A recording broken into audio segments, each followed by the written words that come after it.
비슷한 내용이 좀 반복이 되지 않습니까? 지난주에 봤던 내용도 이 부분과 아주 연결이 밀접하게 되어 있고, 또 그 전주에 봤던 내용과도 연결돼 있어요. 앞에서 우리가 2장 같이 나눌 때 10절 살펴보면서 하나님을 알지 못하는 다른 세대, 이런 내용으로 묵상했었습니다. 그래서 그 다른 세대들을 위해서 하나님이 남겨두셨던, 쫓아내지 못했던 가나안 족속들을 사용하실 계획에 대해서 우리가 같이 묵상했었죠. 전쟁을 치르게 하시고 그 전쟁을 통해서 하나님을 의지하는 법, 하나님을 신뢰하는 법, 정말 하나님이 우리를 책임지시는구나 하는 것을 경험하도록 하시기 위함이다. 이런 내용을 살펴봤었습니다. 그리고 지난주에 살펴봤던 내용도 연결이 되어 특별히 사사를 세우신 이유와 목적도 같은 맥락에 있었습니다. 그래서 사사를 통해서 이스라엘을 압제하는 가나안 민족들의 손에서 건져내시고 하나님이 우리의 삶을 책임지시고 구원하시는 것을 경험하게 하시려는 하나님의 계획. 오늘 본문에도 또 거의 똑같은 내용인데 표현만 조금 바뀌어서 반복이 되고 있습니다. 오늘 본문 내용 우리 같이 살펴보려는데요. 결은 굉장히 비슷하지만 초점은 조금 다른, 그래서 우리가 좀 다른 각도에서 살펴볼 수 있는 여지가 조금 더 있을 것 같아요. 먼저 2절 말씀을 보시면 이스라엘 자손의 세대 중에 아직 전쟁을 알지 못하는 자들에게 그것을 가르쳐 알게 하려 하사 남겨두신 이방 민족들은, 이렇게 말씀합니다. 설명 안 드려도 아시겠죠? 전쟁을 하시겠다, 전쟁을 경험하게 하시겠다, 그 내용과 그대로 동일합니다. 근데 표현이 달라져 있습니다. 하나님을 알지 못한다라는 표현이 아니고 전쟁을 알지 못한다, 이렇게 표현이 바뀌어져 있어요. 그래서 하나님께서 전쟁을 통해서 이스라엘에게 하나님을 가르쳐 주시고 하나님 신뢰하는 법을 가르쳐 주려고 하시는데 다른 목적이 여기에 덧붙여져 있습니다. 어떤 것이냐면 가나안 땅은 전쟁을 통하지 않고는, 전쟁에서 전쟁을 거쳐가면서 확인할 수 있는 믿음과 하나님 신뢰함과 순종함, 이것이 없으면 가나안 땅을 얻을 수 없고, 이미 얻었다 하더라도 전쟁을 통해서 하나님 신뢰함과 순종함을 잃어버리면, 그게 뭔지 모르면 가나안 땅에서 얻었다 하더라도 그 삶을 유지할 수 없음을 가르쳐 주시는 거예요.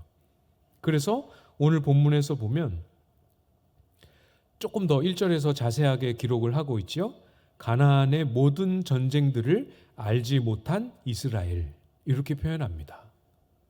가나안의 모든 전쟁을 모르는, 그래서 전쟁을 통해서 하나님을 신뢰함을 확인하고 전쟁을 통해서 하나님의 명령을 순종하는 이 과정을 통과하지 않은 채로 가나안에 들어와 있는 사람들을 의미하고 있는 겁니다. 조금 궁금하지 않으세요? 약속의 땅인데 하나님이 주신다고 하신 땅이고, 그래서 들어가서 취하면 되는데 왜 전쟁을 거쳐야만 하는가?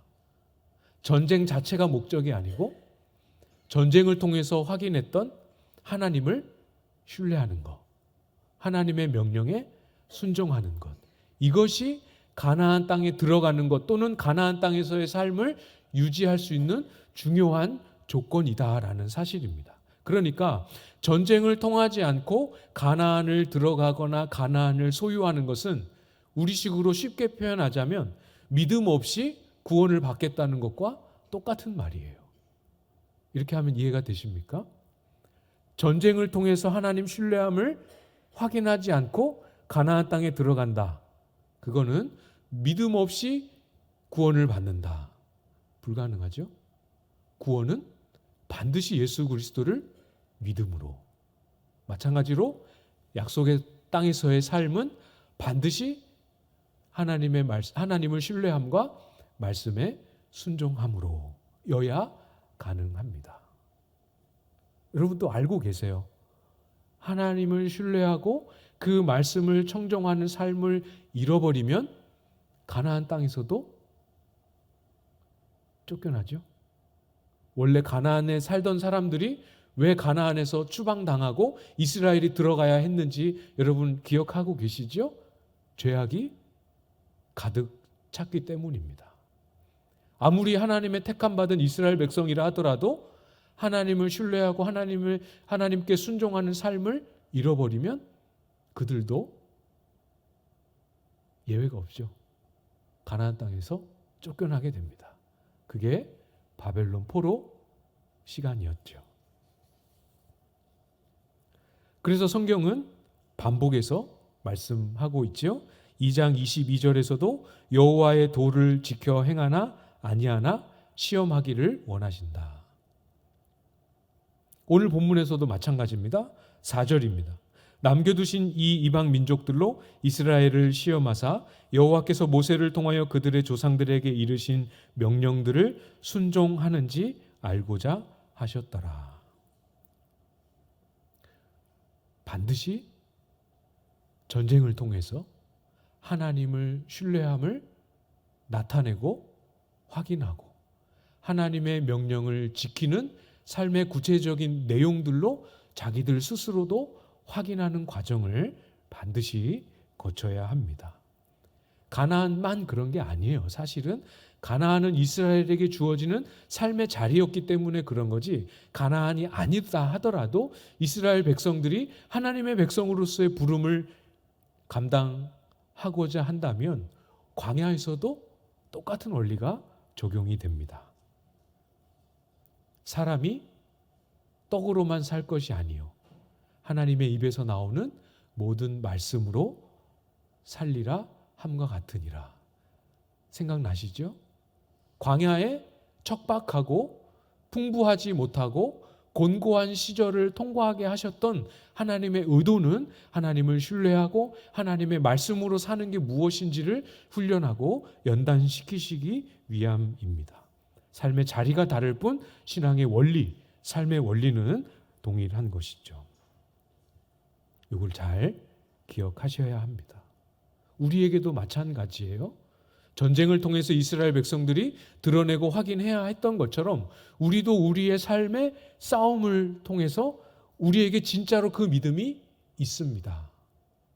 진짜로 그 말씀에 이렇게 순종하고 있습니다를 우리 스스로도 마음속으로만 아니라 실제 삶의 행동으로 드러내고 보이고, 나도 나의 삶을 보고 그렇게 살고 있구나를 확인하고, 그런 삶을 나만이 아니고 우리 주변에 있는 공동체 지체들 앞에서도 보이고, 집사님 힘들지요? 집사님만 그렇게 힘든 거 아니고 저도 이렇게 씨름하며 살고 있어요. 저도 연약함을 가지고 제 죄를 가지고 이렇게 씨름하며 살고 있어요 하고 구체적인 삶의 모습을 보이고 드러내야 합니다. 공동체 안에서 옆 사람에게만 그런 것이 아니라 우리의 삶이, 이스라엘의 삶이 순종을 통해서 열방 가운데 하나님의 은혜의 통로가 되어야 했던 것처럼 우리의 삶이 교회 밖에서도 그러한 도구로 사용될 수 있도록 드러나야 합니다. 보이게 확인이 되어야 하는 거죠. 왜 하나님이 알고자 합니다, 시험하여 드러내고자 하셨는지 아시겠죠? 모르셔서가 아니라 반드시 겉으로 드러나고 표시가 나고 그 모습을 보면서 스스로도 서로도 확인해야 함이 필요하기 때문에 그렇습니다. 우리에게 한번 적용해 보도록 할까요? 하나님의 구원하심, 저와 여러분을 죄와 사망에서, 영원한 형벌에서 건져내신 이 놀라운 구원의 능력, 이것이 예수님을 믿기 전에 있다가 영접하고 예수님을 처음 믿는 그 순간에만 그 능력이 나타나는 게 아니고, 지금 오늘도 우리의 삶의 자리에서 이스라엘 백성들에게 남겨준 민족들이 있었던 것처럼 우리에게도 아직 정복되지 않은, 남겨져 있는 우리의 죄와 죄성과 욕심과 못난 못된 기질들로부터 오늘도 우리를 그 죄로부터 건지시는 능력으로 우리의 삶에 나타나고 임할 수 있을 것이라는 것에 대한 믿음. 이 믿음이 저에게도 있습니다. 분명히 살아 있습니다라는 것을 실제적인 죄와의 싸움으로, 씨름으로 드러내고 표현해야 한다라는 거죠. 그 고백 가지고 계시죠? 우리를 죄와 사망에서 영원한 생명으로 구원하신 그 하나님의 구원의 능력이 오늘 내가 무너지고 있고 오늘 내가 실패하고 있는 죄로부터도 자유케 하고 건져내실 수 있다라는 그 믿음 있으십니까? 표현하셔야 됩니다. 어떻게 표현할 수 있다고요? 있으신 분 손 들어 보십시오. 그래서 저요 이렇게 손 드는 걸로 표현하는 게 아니고 저에게도 그 믿음이 있습니다. 이렇게 말로 표현하는 게 아니고 어떻게 표현할 수 있다고요?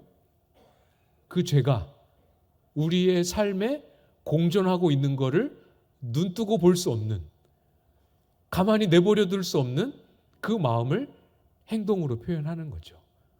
그게 죄면 죄라고 마음에 딱 정하고 하나님 이건 아닙니다. 이렇게 살면 안 되는 거 제가 믿음으로 실천하겠습니다. 하고 순종하고 그 죄를 버리는 몸부림과 씨름에 들어가는 것이죠. 우리가 처음이 아니죠. 초기에, 지금도 초기인데 지금보다 훨씬 더 부임 초창기 막 부임해서 벌벌 떨고 있었던, 떠는 것처럼 안 보이셨죠? 네, 다행입니다. 네. 그때 나눴던 여러 주제들 중에 씨름 공동체, 하나님의 백성으로 거룩함으로 우리를 부르신 그 부름에 응답하는 차원에서 우리가 죄와 죄성과의 씨름을 중단하거나 게을리해서는 안 된다라는 부름이 교회로의 부름 속에 있다라는 걸 우리가 살펴보지 않았습니까? 싸우고 계시죠? 씨름하고 계십니까? 그게 우리의 믿음을, 우리를 구원하신 그 능력이 오늘 죄로부터도 구원하실 수 있음을 저는 믿습니다라는 표현이 그 씨름으로 나타나게 되는 겁니다. 비록 실패의 사례이긴 하지만 이스라엘 백성들의 모습을 한번 볼까요? 5절 말씀, 오늘 본문으로 읽진 않았습니다만 5절 말씀 같이 읽어보겠습니다. 시작. 그러므로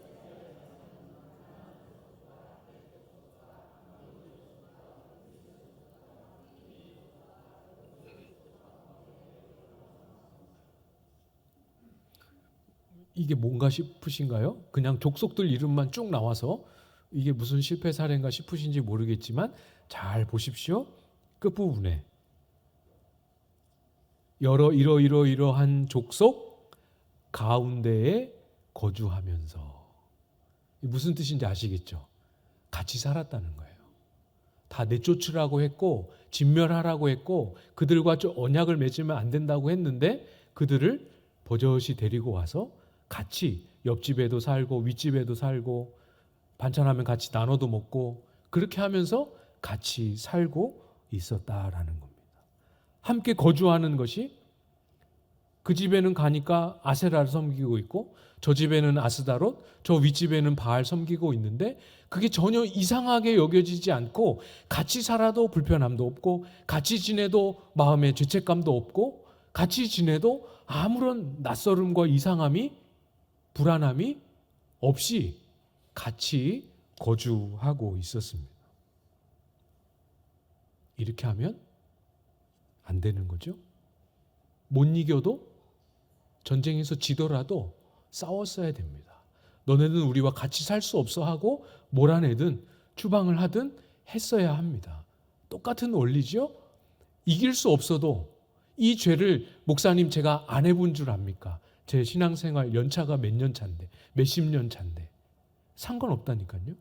그게 중요한 게 아니고, 그래도 내가 평생을 씨름해도 극복하지 못한 죄라 하더라도 아닌 건 하나님, 아닌 건 아니지요 하고 나의 삶에 이 죄의 요소가 같이 공존하고 있는 거는 적어도 눈뜨고 볼 수 없는 그 마음이 우리 가운데 분명히 있어서 이 씨름을 포기하지 않는 모습으로 나와야 합니다.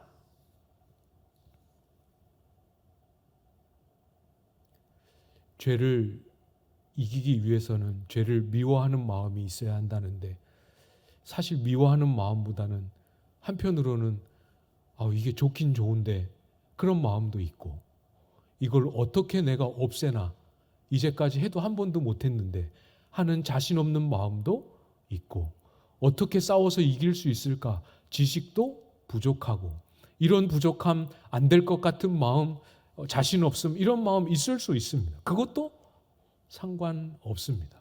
우리가 죄와 싸우는 이 씨름의 원동력과 출발점은 지식이 아니고 자신감도 아니고 경험도 아닙니다. 다른 거 다 필요 없고 하나님을 사랑하는 마음 이거 하나면 됩니다.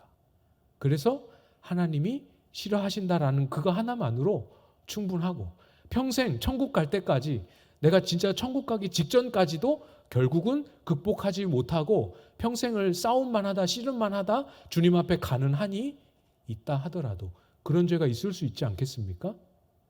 그렇게 된다 하더라도 주님은 아시죠? 우리도 주님 앞에 할 말이 있습니다. 하나님, 제가 부르시는 그 순간까지 싸우다 씨름하다 왔습니다. 이기지는 못했지만 정말 이 부분을 극복하는 거룩함을 주님 앞에 보이지는 못했지만 제 삶에서 이 죄와 공존할 수 없는 그래서 어쨌건 밀어내려는 씨름까지 신실하게 감당하다 왔습니다. 할 수 있어야 하는 거죠. 죄와 싸우는 씨름을 통해서 하나님의 구원의 능력이 오늘 나의 삶에도 나타날 수 있는 믿음을 보여야 합니다. 같이 공존하면 안 됩니다. 공존할 뿐만 아니라 이스라엘 백성들은 어떻게까지 했죠? 이용합니다. 누리고 있어요. 활용합니다. 6절 말씀해 보시면 그들의 딸들을 맞아 아내로 삼으며 자기 딸들을 그들의 아들들에게 주고 또 그들의 신들을 섬겼더라. 죄를 이용합니다. 그래서 죄를 즐기는 그 즐거움을 나의 삶의 스트레스와 압박을 해소하는 통로로 사용합니다. 그런 분들 없으시죠? 우리의 인생이 목표를 향해 달려가는 게 얼마나 고단하고 힘겹습니까? 그래서 세상은 뭘 부추깁니까? 욕망을 부추기죠. 욕망이 우리 속에서 강력하게 역사하기 시작하면 목표를 향해 갈 수 있거든요. 욕망이 가진 힘이 얼마나 강력한지 모릅니다. 그걸 우리의 삶의 고단함을 뚫어갈 동기로 삼아서 살아가시는 분들 없으시죠? 죄가 주는 유익처럼 보이는 열매들, 죄가 주는 힘, 허용하고 공존하고 사용하면 안 됩니다. 주 안에 사랑하는 여러분, 기대하고 계십니다. 지금도 기대하고 기다리고 계십니다. 하나님 사랑하는 마음으로 하나님이 기뻐하시지 않는 것 저도 싫습니다. 마음을 정하기를. 하나님이 불의한 것이고 악이다라고 말씀하신 것에 대해 저도 이것은 악으로 죄로 규정하겠습니다. 딱 마음을 정하기를 기대하십니다. 정말 마음을 작정하면 진짜로 작정하면 행동으로 나오겠죠? 안 해보려고, 버려보려고, 극복해 보려고, 다른 모습으로 변화시켜 보려고 하는 행동으로 나오지 않겠습니까? 성공 안 해도, 실패해도 그런 행동들이 우리의 삶에서 하나둘 늘어나고 많아지고 우리의 서로의 삶에서 그런 모습들이 드러나기를 하나님은 기대하고 기다리고 계십니다. 달라야 돼요. 우리 교회는 달라야 합니다. 광안제일교회는 달라야 합니다. 우리 교회는 뭐가 특별해서 달라야 합니까? 달라야 합니다. 힘들어도 코로나로 어려운 시간을 지내오면서도 버티고 기도해 오셨잖아요. 뭘 바라고 뭘 꿈꾸면서 기도해 오셨습니까? 하나님이 기뻐하시는 교회. 어디를 찾아봐도 없는데 여기에는 있어. 어디를 들여다봐도 없는데 여기에는 있어 하는 것이 있도록, 하나님 마음에 그렇게 흡족한 것이 있도록 되어지는 교회를 꿈꾸면서 오늘까지 기도해 오신 것 아니겠습니까? 우리가 특별한 것이 있어서 달라야 한다는 것이 아니고 하나님을 사랑하는데 또 사랑하기 때문에 세상의 모든, 대한민국의 모든 그리스도인들이 다 괜찮다라고 말해도, 성경이 죄라고 말했으면 그럼 우리도 그건 죄입니다, 우리의 삶에 같이 있을 수 없습니다라고 분명하게 작정하고 실패하더라도 분명하게 버리려고 씨름하는 그런 모습이 우리에게는 있어야 합니다. 다 괜찮다고 말해도 아니라고 말할 수 있는 교회. 다 들여놓고 다 허용하며 괜찮아 하면서 살아도 그거를 절대로 허용하지 않는 순결함을 지켜내는 교회. 모두가 다 타협하면서 살아도 그걸 버리는 것이 불가능한 것으로 입증이 된다 하더라도 그래도 바보처럼 버리려고 애쓰는 그런 다름이 있는 교회. 그런 모습으로 지어져 가고 변화되어져 가고 우리 각자 한 사람 한 사람이 각자의 삶의 자리에서 그 씨름을 신실하게 포기하지 않고 감당해내는 저와 여러분들 다 되실 수 있기를 주님의 이름으로 축복합니다.